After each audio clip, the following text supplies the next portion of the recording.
Hi, I am Vijayalakshmi. Welcome to my YouTube channel R4V Garden. കഴിഞ്ഞ ദിവസത്തെ എൻ്റെ വീഡിയോയിൽ ഞാൻ വിത്തുകളൊക്കെ തന്നെ അയച്ചു തരാമെന്ന് പറഞ്ഞിട്ടുണ്ടായിരുന്നു. അതിൽ ഒരാൾ മാത്രമാണ് അഡ്രസ്സ് അയച്ചു തന്നിട്ടുള്ളത്. അവരുടെ പേര് ആദില സുഹൈബ് എന്നാണ്. ഞാൻ ആ അഡ്രസ്സിലോട്ട് അയച്ചിട്ടുണ്ട് വിത്തുകൾ. വേണ്ട വിത്തും നിത്യവൈദ്യനിങ്ങിൻ്റെ വിത്തും ഒക്കെ തന്നെ അയച്ചിട്ടുണ്ട്. ഇന്നത്തെ എൻ്റെ വീഡിയോ എന്ന് പറയുന്നത് സ്ട്രോബെറി കൃഷിയെക്കുറിച്ചുള്ളതാണ്. സ്ട്രോബെറി ചെടി നടുന്നുണ്ട്, പക്ഷെ അതൊന്നും പൂക്കുന്നില്ല, കായ്ക്കുന്നില്ല എന്നാണ് മിക്കവരുടെയും പരാതി. അപ്പോൾ എന്തൊക്കെ വളങ്ങൾ ചെയ്താലാണ് സ്ട്രോബെറി വേഗത്തിൽ നമുക്ക് പൂവിട്ട് കായായി കിട്ടുന്നതെന്നുള്ളതാണ് ഇന്നത്തെ എൻ്റെ വീഡിയോയിലൂടെ ഞാൻ നിങ്ങളുമായിട്ട് ഷെയർ ചെയ്യുന്നത്. എൻ്റെ സ്ട്രോബെറി ഇത് രണ്ടാമത്തെ പ്രാവശ്യമാണ് പൂക്കുകയും കായ്ക്കുകയൊക്കെ ചെയ്യുന്നത്. അപ്പോൾ ഞാൻ അതിന് ചെയ്തിട്ടുള്ള വളപ്രയോഗങ്ങളാണ് ഇന്നത്തെ എൻ്റെ വീഡിയോയിലൂടെ പങ്കുവയ്ക്കുന്നത്. ചിലർക്കെങ്കിലും ഉപകാരപ്പെടുമെന്ന് വിചാരിക്കുന്നു. അപ്പോൾ കൃഷി സ്നേഹിക്കുന്ന എൻ്റെ എല്ലാ കൂട്ടുകാരും ഈ വീഡിയോ സ്കിപ്പ് ചെയ്യാണ്ട് മുഴുവനും കാണാനായി ശ്രമിക്കുക. ഇതിൻ്റെ ടെറസ് ഗാർഡനിലെ സ്ട്രോബെറി ചെടികളാണ്. ഇതിപ്പോൾ രണ്ടാമത്തെ പ്രാവശ്യമാണ് ഇവയൊക്കെ തന്നെ പൂത്ത് കായായിട്ട് മാറിയിരിക്കുന്നത്. സ്ട്രോബെറി ചെടികളുടെ നടിയിൽ രീതിയും പരിചരണമൊക്കെ വളരെ എളുപ്പമാണ്. സ്ട്രോബെറി ചെടി നടുമ്പോൾ അതിൻ്റെ ചുവട് എപ്പോഴും മണ്ണിൻ്റെ മുകൾ ഭാഗത്തായിരിക്കണം. ഇനി നമ്മൾ റണ്ണേഴ്സിൽ നിന്നാണ് പുതിയ പ്ലാന്റ്സ് ഉണ്ടാക്കിയെടുക്കുകയാണെന്നുണ്ടെങ്കിൽ നമ്മൾ വെറുതെ ഒന്ന് മണ്ണിൽ അതിനെ വെച്ച് കൊടുത്താൽ മാത്രം മതി. സ്ട്രോബെറി ചെടിയുടെ നടിയിൽ രീതിയും പരിചരണത്തിനെ കുറിച്ചുള്ള ഒരു വീഡിയോ ഞാൻ മുൻപ് ചെയ്തിട്ടുണ്ട്. സ്ട്രോബെറി കൃഷി ചെയ്യാൻ ആഗ്രഹിക്കുന്നവർക്ക് ആ വീഡിയോ കാണാവുന്നതാണ്. ചെടിയിൽ നിന്ന് തന്നെ നല്ല വിളഞ്ഞ് പഴുത്ത സ്ട്രോബെറി പഴങ്ങൾക്കാണ് എപ്പോഴും നല്ല മധുരമായിട്ടുള്ളത്. അപ്പോൾ ചെടിയിൽ നിന്ന് വിളഞ്ഞ് പഴുത്തതിന് ശേഷം വേണം നമ്മളിതിനെ പറിച്ചുപയോഗിക്കാൻ. വിളഞ്ഞ സ്ട്രോബെറി പഴങ്ങളെ ഒന്നും നമ്മൾ പറിച്ച് വെച്ച് പഴുപ്പിക്കാൻ നോക്കല്ലേ. ചെടിയിൽ നിന്ന് പഴുത്ത് തന്നെയാണ് പറിച്ചെടുക്കാനായിട്ട്. അതിന് പറിച്ച് വെച്ച് പഴുപ്പിക്കാനാണെന്നുണ്ടെങ്കിൽ അതൊന്നും തന്നെ പഴുക്കത്തില്ല. നമ്മൾ വിചാരിക്കുന്ന മധുരവും അതിന് കാണത്തില്ല. സ്ട്രോബെറി പഴങ്ങളൊന്നും തന്നെ മണ്ണുമായിട്ട് കോണ്ടാക്റ്റ് വരാതെ നോക്കണം. മണ്ണുമായിട്ട് കോണ്ടാക്റ്റ് വന്നാൽ അതെല്ലാം തന്നെ അഴുകി പോകുന്നതാണ്. സ്ട്രോബെറി ചെടിക്ക് ഞാൻ ചെയ്ത് കൊടുത്തിട്ടുള്ള വളപ്രയോഗം എന്ന് പറയുമ്പോൾ അതിൻ്റെ തടത്തിൽ ഞാൻ ചാണകപ്പൊടി ഇട്ട് കൊടുത്തിട്ടുണ്ടായിരുന്നു.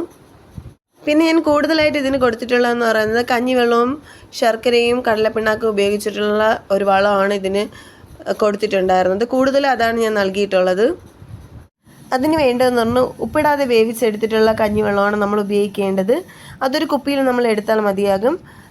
പിന്നെ വേണ്ടതെന്ന് പറഞ്ഞാൽ ശർക്കരയും കടലപ്പിണ്ണാക്കുമാണ്.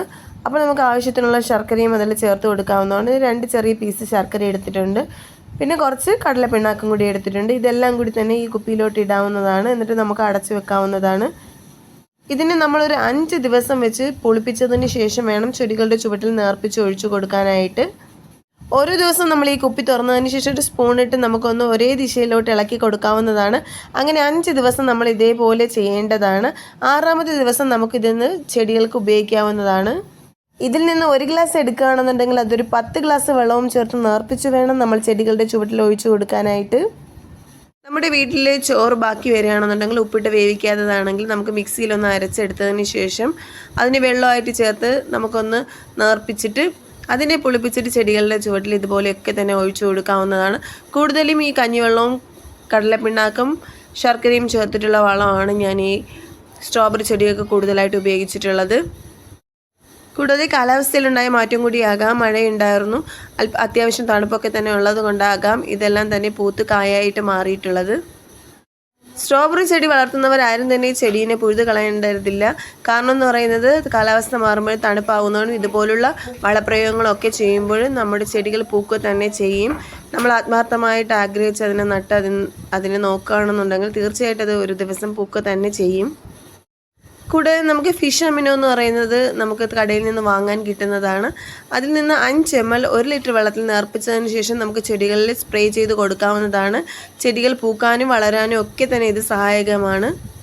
കൂടാതെ മറ്റ് ചെടികൾക്ക് വളപ്രയോഗം ചെയ്യുന്നത് പോലെ സീഡോമോണസ് 20 ഗ്രാം 1 ലിറ്റർ വെള്ളത്തിൽ കലക്കി ചെടികളുടെ ചുവട്ടിലും ഇലകളും ഒക്കെ തന്നെ സ്പ്രേ ചെയ്ത് കൊടുത്തിട്ടുണ്ട്. അതൊരു 10-15 ദിവസം കൂടുമ്പോൾ ചെയ്യുന്നതാണ്. അതും സാധാ ചെയ്യും പോലെ ചെയ്തിട്ടുണ്ടായിരുന്നു. ഇതുവരെയും സ്ട്രോബെറി ചെടികൾ പൂക്കാത്തവരുണ്ടെങ്കിൽ ഈ വളപ്രയോഗങ്ങളൊക്കെ തന്നെ ചെയ്ത് നോക്കാവുന്നതാണ്. കൃഷി സ്നേഹിക്കുന്നതിൻ്റെ എല്ലാ കൂട്ടുകാർക്കും ഈ വീഡിയോ ഇഷ്ടമായാൽ ലൈക്ക് ചെയ്യാനും കമൻറ്റ് ചെയ്യാനും മറക്കരുത്. എൻ്റെ വീഡിയോ ആദ്യമായിട്ട് കാണുന്നവരാണെന്നുണ്ടെങ്കിൽ സബ്സ്ക്രൈബ് ചെയ്ത് സപ്പോർട്ട് ചെയ്യുമെന്ന് വിചാരിക്കുന്നു. അടുത്ത് കാണുന്ന ബെലൈക്കൺ കൂടി എനേബിൾ ചെയ്താൽ ഞാൻ ഇടുന്ന പുതിയ വീഡിയോയുടെ നോട്ടിഫിക്കേഷൻസ് എല്ലാം നിങ്ങൾക്ക് കിട്ടുന്നതാണ്. അപ്പോൾ പുതിയൊരു വീഡിയോ ആയിട്ട് നമുക്ക് വീണ്ടും കാണാം. താങ്ക്